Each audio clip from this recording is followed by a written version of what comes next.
సుగాలి ప్రీతి అనేటువంటి ఒక 14 సంవత్సరాల ట్రైబల్ పాప అనుమానాస్పద మృతిగా 2017వ సంవత్సరం ఆగస్టులో చనిపోయినటువంటి మరణం మీద ఈరోజు రాష్ట్ర వ్యాప్తంగా చాలా తీవ్రమైన చర్చ జరుగుతుంది. ఆ పాప మరణానికి కారణమైన దోషులను శిక్షించాలి అని. సరే, అది డిప్యూటీ చీఫ్ మినిస్టర్ ఏ విధంగా ఆ అంశం పట్ల స్పందించారు, ఏ విధంగా ఆ పాప మరణాన్ని రాజకీయంగా వాడుకున్నారు అనేది అంశాల జోలికి నేను వెళ్ళను. కానీ ఈరోజు సుగాలి ప్రీతి తల్లి మరలా రోడ్డు మీదకి వచ్చి వాళ్ళ పాప మరణం మీద సిబిఐ ఎంక్వైరీ వేసినప్పటికీ కూడా ఆ సిబిఐ ఎంక్వైరీని మెటీరియల్ చేయటంలో, వాళ్ళని ప్రొవోక్ చేయటంలో ఈ ప్రభుత్వం విఫలం చెందింది. ఈ ప్రభుత్వం పట్ల పవన్ కళ్యాణ్ అనే ఒక ఉప ముఖ్యమంత్రి ఇచ్చినటువంటి వాగ్దానాలు ఈరోజు అమలు కావటం లేదు 15 నెలల కాలమైనప్పటికీ కూడా. సో నా పాప మరణానికి కారణమైన దోషుల్ని మీరు శిక్షిస్తారా లేదా అని రోడ్డు మీదకి వచ్చినప్పుడు మరలా ఈ అంశం లైమ్లైట్లోకి వచ్చింది. సో మాలాంటి వాళ్ళందరం కూడా మాట్లాడాం. ఒక పక్క పవన్ కళ్యాణ్ ఆధారాలు ఏం లేవు, డిఎన్ఏ మారిపోయింది, ఎక్కడి నుంచి పట్టుకుంటాం, అది మనకేం సంబంధం, లా అండ్ ఆర్డర్ ముఖ్యమంత్రి చంద్రబాబు నాయుడు గారి దగ్గర ఉంది, అనితాని అడిగాను, ఆమె సిబిసిఐడికి ఇచ్చింది, ఇదంతా రాష్ట్ర సమస్య, ఎమ్మెల్యేలు అందరూ అసెంబ్లీలో చర్చించాలి, మరి ఉప ముఖ్యమంత్రిగా ఎమ్మెల్యేగా నువ్వెక్కడ చర్చిస్తావు? కాదయ్యా, నీ ఎమ్మెల్యేలకి అసెంబ్లీలో మాట్లాడనంటే మరి నువ్వేం చేస్తావు? గుడ్డుగుర్రానికి పడుదవుతావా ఏంటి? వెళ్ళి అసెంబ్లీలో మాట్లాడాల్సింది ఎమ్మెల్యేలే, నువ్వు కూడా ఒక ఎమ్మెల్యేనే, నువ్వు ఉప ముఖ్యమంత్రి అయ్యి ఉండి ఎమ్మెల్యేలకి వాళ్ళకి వీళ్ళకి వెళ్ళి మీరు మాట్లాడండి, హోమ్ మినిస్టర్తో మాట్లాడండి, చీఫ్ మినిస్టర్తో మాట్లాడండి అంటే మరి నువ్వెందుకున్నావు? రంకెలే సరవటానికి ఉన్నావా? ప్రతిదాన్ని రాజకీయం చేయడానికి ఉన్నావా? ట్రైబల్ బిల్లుల పట్ల మీ అధికార ప్రతినిధుల్ని ఎగదోసి వాళ్ళని బెదిరించడానికి ఉన్నావా? లేకపోతే రీల్స్లో చేసుకోవడానికి సుగాలి ప్రీతి మరణాన్ని ఎలక్షన్ స్టంట్గా వాడుకోవడానికి ఉన్నావా? దేనికోసం ఉన్నావు? అండ్ ఈరోజు అంశం కూడా నేను మీతో చెప్పాలి. నేను తెలుగుదేశం అధికారిక పత్రిక అంటే గవర్నమెంట్ ఆర్డర్ కంటే కూడా ఈ పత్రికలో వచ్చిన వార్తకి చాలా వాల్యూ ఉంటుంది. గవర్నమెంట్ జీవోకి వాల్యూ ఉంటుందో లేదో నాకు తెలియదు, కానీ ఈనాడు పత్రికలో ఉన్నదానికి మాత్రం చాలా వాల్యూ ఉంటుంది కాబట్టి అది నేను చదివి వినిపిస్తాను. కర్నూలు జిల్లాకి చెందిన, అంటే మా చేతిలో పత్రిక ఉంది, మా చేతిలో మీడియా ఉంది, మేము ఏ విధంగా అయినా రాసైనా సరే కుక్కని పంది చేయగలం, పందిని కుక్కని చేయగలం, నందిని పందిని చేయగలం, పందిని నందిని చేయగలం అని చెప్పటానికి ఏ విధంగా ఈ మీడియా ఉపయోగపడుతుందని చెప్పడానికి మాత్రమే నేను రాష్ట్ర ప్రజలకి ఈ మాట చదివి వినిపిస్తున్నా. ఎందుకంటే ప్రజలకి వాస్తవాలు మరుగున పడిపోకూడదు. గత ప్రభుత్వం 2020వ సంవత్సరంలో వైఎస్ జగన్మోహన్ రెడ్డి గారి ప్రభుత్వంలో ఈ ఇన్సిడెంట్ జరగకపోయినా ఆయన కోట్ల రూపాయల విలువైన భూమి ఆ కుటుంబానికి ఇచ్చాడు. 2017 ఆగస్టులో జరిగితే which government is suppose to extend all these benefits అండి? తెలుగుదేశం ప్రభుత్వం కాదా? మరి ఇవ్వాల్సిన ప్రభుత్వం జరిగితే కనీసం 2 సంవత్సరాల తర్వాత కూడా మాట్లాడకపోతే గత ప్రభుత్వం జగన్మోహన్ రెడ్డి ప్రభుత్వం కోట్ల రూపాయల విలువైన భూమి, ఆ కుటుంబానికి ఒక ఉద్యోగం, 5 సెంట్ల స్థలం, దాంట్లో ఇల్లు కట్టిస్తాను అని చెప్పి అంటే చిత్తశుద్ధి నిరూపించుకోవడానికి వాళ్ళు సిబిఐ ఎంక్వైరీకి వేయమని ఒక అధికారికంగా ప్రభుత్వ ఉత్తర్వులు ఇష్యూ చేసి దాన్ని సిబిఐకి పంపిస్తే సిబిఐ టేకప్ చేయలేదు. దాని మీద రాష్ట్ర ప్రభుత్వం చాలా సీరియస్గా కృషి చేసింది. అవన్నీ వదిలేసి ఈరోజు మళ్ళా కొత్తగా రెడ్డొచ్చారు మొదలుపెట్టా అని చెప్పి మరలా సిబిఐకి ఇస్తుందంట రాష్ట్ర ప్రభుత్వం. దానికి అధికారిక ప్రభుత్వం ఏం రాసిందో అనేది నేను చదివి వినిపిస్తాను మీకు. కర్నూలు జిల్లాకి చెందినటువంటి మైనర్ బాలిక సుగాలి ప్రీతి అనుమానాస్పద మృతి కేసును సిబిఐకి అప్పగించాలని ముఖ్యమంత్రి చంద్రబాబు నాయుడు నిర్ణయించారు. Very good. మంగళవారం ఈ కేసుపై సమీక్షించిన ఆయన వెంటనే దర్యాప్తు సంస్థకు లేఖ రాసి వెంటనే దర్యాప్తు మొదలుపెట్టేలా చర్యలు తీసుకోవాలని అధికారులను ఆదేశించారు. వైకాపా ప్రభుత్వ హయాంలో ఈ కేసును, ఎంత దుర్మార్గమో చూడండి, నేను ఆధారాలతో సహా చూపిస్తా. వైకాపా ప్రభుత్వ హయాంలో ఈ కేసును దర్యాప్తును నీరుగార్చేశారు. సిబిఐకి అప్పగిస్తున్నట్లు మొక్కుబడిగా చూడండి, వైకాపా ప్రభుత్వ హయాంలో ఈ కేసు దర్యాప్తును నీరు కార్చేశారు. ఎంత రాంగ్ స్టేట్మెంటో చూడండి, మీకు ఆధారాలతో సహా చూపిస్తానండి. ఈ పాప మరణం జరిగింది సార్ 17/8/2017. అప్రాక్సిమేట్గా ఈ పాప ఎప్పుడు మరణించిందో చెప్తానండి.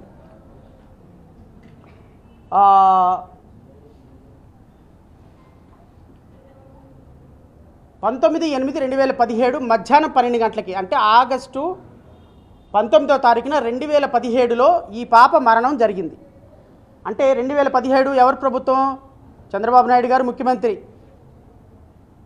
పవన్ కళ్యాణ్ గారు ఆ ముఖ్యమంత్రికి మద్దతు ఇచ్చేటువంటి అప్పుడు ప్రభుత్వంలో ఉన్నటువంటి వ్యక్తి, అప్పుడు ఉన్నటువంటి భారతీయ జనతా పార్టీ ప్రభుత్వంలో భాగస్వామి. సో ప్రభుత్వంలో భాగస్వామి అయినటువంటి చంద్రబాబు నాయుడు ముఖ్యమంత్రిగా పవన్ కళ్యాణ్ యొక్క ఆధ్వర్యంలో వాళ్ళకి ఇచ్చినటువంటి దీంట్లో నడిచేటువంటి ఈ ప్రభుత్వం అధికారంలో ఉండగానే ఈ కేసులో పాప మృతి చెందింది.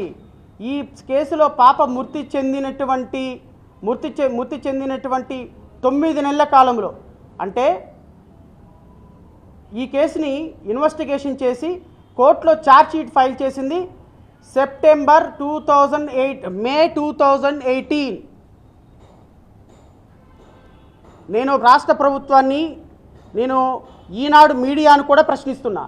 మీరు అంటే ప్రభుత్వ మీడియాని ప్రశ్నించటం నా తప్పు కాదు, కానీ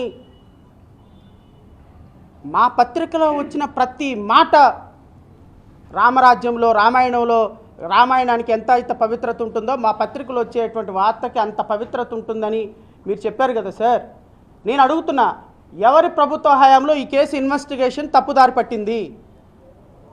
ఎవరి ప్రభుత్వ హయాంలో ఈ కేసు ఫైల్ చేశారు ఛార్జ్షీటు?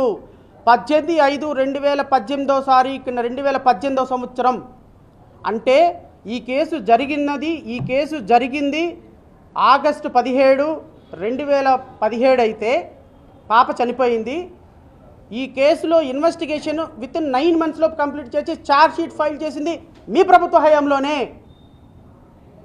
ఈ కేసులో నిందితులందరూ కూడా తెలుగుదేశం పార్టీలో అత్యంత కీలకమైనటువంటి నాయకులు. ఆ రోజున కర్నూలులో 100 కోట్ల రూపాయలు మీ పార్టీకి సహకారం చేసేటువంటి కట్టమంచి రామలింగారెడ్డి సంస్థ అధిపతులు ఈ కేసులో తెలుగుదేశం పార్టీలో 2019 వరకు ఉన్నారు, మీ ప్రభుత్వం మారేంత వరకు.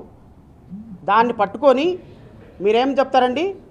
వైకాపా ప్రభుత్వ హయాంలో ఈ కేసు దర్యాప్తు నీరు గార్చేశారంట. నేను 40 సంవత్సరాల ఇండస్ట్రీ అపర మేధావి గౌరవనీయులైనటువంటి శ్రీ నారా చంద్రబాబు శ్రీ నారా చంద్రబాబు నాయుడు గారికి చెప్తున్నా, సార్ ఈ కేసులో ఇన్వెస్టిగేషన్ కంప్లీట్ అయింది మీ కేసు మీ టైంలోనే సార్.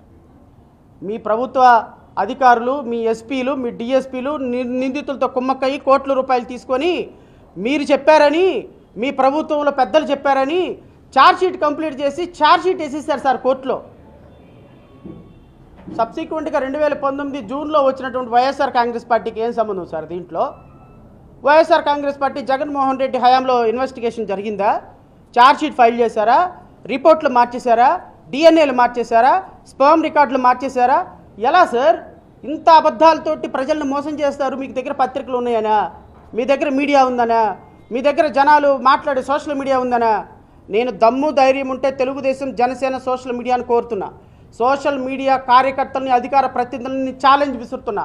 మీలో ఎవరైనా సరే దమ్ము ధైర్యం ఉంటే సుగాలి ప్రీతి అంశం ఇన్వెస్టిగేషన్ ఏ ప్రభుత్వ హయాంలో డిఎన్ఏ మిస్ అయినాయి, ఏ ప్రభుత్వ హయాంలో అధికారులు కుమ్మక్కైనారు, ఏ ప్రభుత్వ హయాంలో నిందితులను కాపాడే దానికి కోట్ల రూపాయల చేతులు మారియో మీ దగ్గర దమ్ము ధైర్యం ఉంటే చర్చకి రండి. అవతల పక్క నుంచి నేను వస్తాను, యువతల పక్క నుంచి మీ 2 పార్టీల ప్రతినిధులు దమ్ముంటే ఒక రౌండ్ టేబుల్ సమావేశం ఏర్పాటు చేయండి, పబ్లిక్గా బహిరంగ చర్చ పెడదాం, ప్రజలకు వాస్తవాలు చెప్తాం. వదిలేసి ఏ ప్రభుత్వం ఉంటే ఆ ప్రభుత్వం మీద బురద జల్లేద్దామా? ఆ కుటుంబానికి న్యాయం చేసిన గత ప్రభుత్వం మీద బురద జల్లేద్దామా? ఇక్కడ పార్టీలు ఇంపార్టెంట్ కాదు, వాస్తవాలు ఇంపార్టెంట్. కొన్ని వేల అంశాల్లో నేను జగన్మోహన్ రెడ్డి గారితో విభేదించిన వ్యక్తిని, కొన్ని వేల అంశాల్లో జగన్మోహన్ రెడ్డి మీద ఫైట్ చేసిన వ్యక్తిని. ఈరోజు టీవీలో కూర్చొని అధికార ప్రతినిధులుగా మాట్లాడే ఏ ఒక్కడైనా తెలుగుదేశం ప్రభుత్వం జనసేన తరఫున 5 సంవత్సరాలు ఇంట్లో కూర్చొని మూలన కూర్చొని చాపల మీద కూర్చున్నారు మీరందరూ. గత 5 సంవత్సరాల్లో జగన్మోహన్ రెడ్డి ప్రభుత్వం మీద నియమబద్ధంగా, నిష్కల్మషంగా విజయవాడ నడి బొడ్డులో కూర్చొని పోరాటం చేసిన చరిత్ర నాది. మీరేంటి ఈరోజు ప్రభుత్వం మారిన తర్వాత వచ్చి ఒక్కొక్కడు పుడింగిల్లాగా టీవీల్లోకి వచ్చి జగన్మోహన్ రెడ్డిని తిడతాడు, ఆయన తిడతాడు. మీరు పెద్ద మగాళ్ళైతే మనగాళ్ళైతే గత ప్రభుత్వంలో ముఖ్యమంత్రిగా జగన్మోహన్ రెడ్డి ఉన్నప్పుడు ఒక్కసారి ఒక్కడు బయటికి రాలా, ఇంక్లూడింగ్ మీ చంద్రబాబు నాయుడు, నారా లోకేష్తో సహా. మీ చంద్రబాబు నాయుడు, నారా లోకేష్ హైదరాబాద్లో యోగాలు వేసుకొని కరోనా టైంలో సైక్లింగ్లు చేసుకుంటున్నప్పుడు ఇక్కడ రాష్ట్రంలో జగన్మోహన్ రెడ్డి తీసుకున్న నిర్ణయాల మీద ఫైట్ చేసిన వ్యక్తులు మేము. ప్రభుత్వాలు తప్పు చేస్తాయి, వాటిని కరెక్ట్ చేయించాల్సిన బాధ్యత మాది, ప్రజాస్వామ్యవాదులు. అంతేగాని గత ప్రభుత్వంలో సుగాలి ప్రీతి కుటుంబానికి న్యాయం చేసినటువంటి జగన్మోహన్ రెడ్డి గారి ప్రభుత్వాన్ని ఈరోజు మీరు విమర్శిస్తా ప్రజల్లోకి తప్పుడు సంకేతాలు పంపిస్తుంటే మేము మెదలకుండా కూర్చొని మీరు తానా తందన అనాలా? అది వాస్తవా? సుగాలి ప్రీతి తల్లి ట్రైబుల్ కదా, మరి పవన్ కళ్యాణ్కి ఈ విషయం తెలీదా? 2020లో పవన్ కళ్యాణ్కి తెలీదా? రంకెలేసి మాట్లాడినప్పుడు పవన్ కళ్యాణ్కి తెలీదా?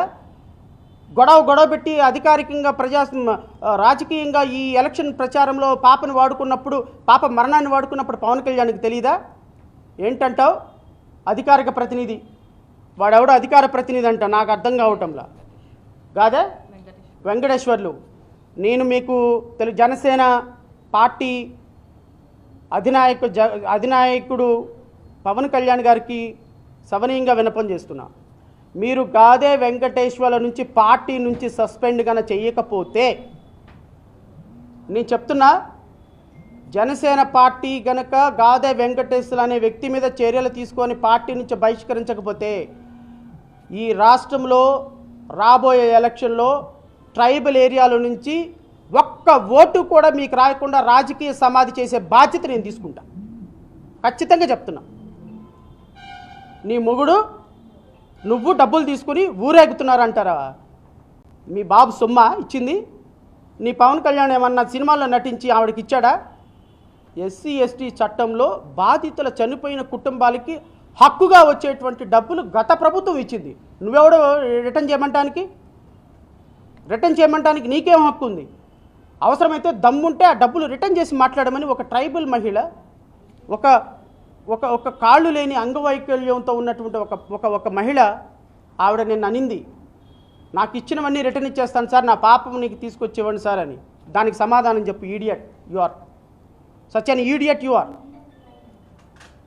ఒక మహిళకు సంబంధించినటువంటి పోరాటం ద్వారా ఈరోజు మీ నాయకుడు ఉప ముఖ్యమంత్రి అయితే నువ్వు ట్రైబల్ కాదు, నువ్వు డబ్బులు తీసుకున్నావు, నువ్వు ఉద్యోగానికి రిటర్న్ ఇచ్చేసేయి, ఇంకొకసారి మాట్లాడావంటే నీకు తోలు తీస్తా, జనసేన కార్యకర్తలు ఒప్పుకోరు. ఏం చేస్తారు మీరు? జనసేన కార్యకర్తలు చంపేస్తారా? నరికేస్తారా? భయపెడుతున్నారా?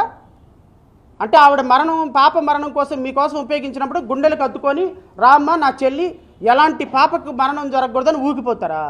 అయ్యా నా కూతుర్ని చంపిన వాడిని ఆ ఊరు చట్టం ముందుకు తీసుకురండి అయ్యా నా తల్లి మాట్లాడితే మీరు ఈరోజు ఆ తల్లిని బెదిరిస్తారా? అంటే ఏంటి మీ ఉద్దేశం? నువ్వైతే మాత్రం చెప్పులు తీసుకొని చాటలు తీసుకొని నా కొడకల్లారని ముఖ్యమంత్రి ఎమ్మెల్యేలని వాళ్ళ పార్టీ మంత్రులు అందరినీ చెప్పులు తీసుకొని నీ అధినాయకుడు చూపించి ప్రశ్నించవచ్చా? అసలు నువ్వు పార్టీ పెట్టిందే ప్రశ్నించడానికా? ఈరోజు ప్రశ్నిస్తే వాళ్ళని మాత్రం వాళ్ళంతా చూస్తారా? మీ కార్యకర్తలు ఏం చేస్తారా? మీరు ఏం చేస్తారు? మీరు జనసేన కార్యకర్తలు ఏం చేస్తారు? చంపేస్తారా? మీ వీర మహిళలు ఏం చేస్తారు? పొడి చేస్తారా? ఎవరిని పొడి చేస్తారు? ఎంతమందిని పొడుస్తారు? చూద్దాం రండి. ఆ పాపని కాళ్ళు లేని వాళ్ళ మీద మీ ప్రతాపం చూపిస్తారా? సిగ్గుంటే మీ మగతనం ఏదో ఆ నిందితుల మీద చూపించండి. ఆ పాపను 14 సంవత్సరాల పాపను రేప్ చేసి వదిలేశారు కదా, ఆ పాపను చూపించండి. ఆ పాపను సిబిఐ ఎంక్వైరీ వేసి 2 నెలల్లోపు, నేను చెప్తున్నా section 14 of SC ST act ప్రకారం 2 నెలల్లోపు ఎస్సీ ఎస్టీ విచారణ జరగాలి. 2 నెలల వరకు వెయిట్ చేస్తాం, సమయం ఇస్తాం అంతే.